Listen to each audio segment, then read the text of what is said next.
A true hug is when you put your heart right on that other person's heart.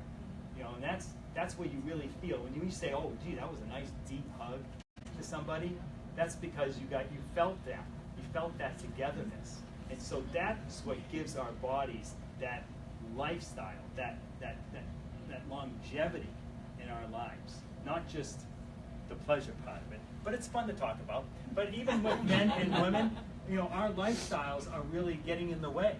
You know, if you look at surveys, 63% of Americans wish they were doing it more often. Over 3,000 adults were surveyed. More than 50% of those participants said that they're now experiencing at least one sexual problem in their relationship.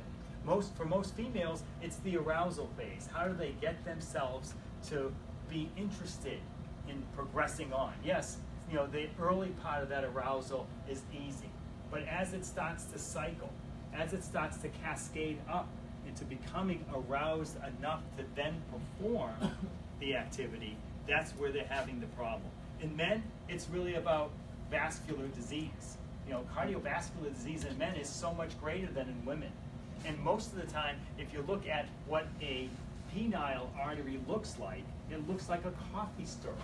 Whereas a coronary artery, the arteries that supply your heart, they look more like a straw from a Starbucks latte or something, an iced latte.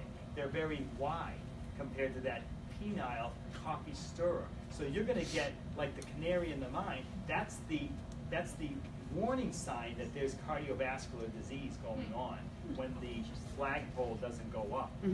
So it's all about getting that coronary disease right.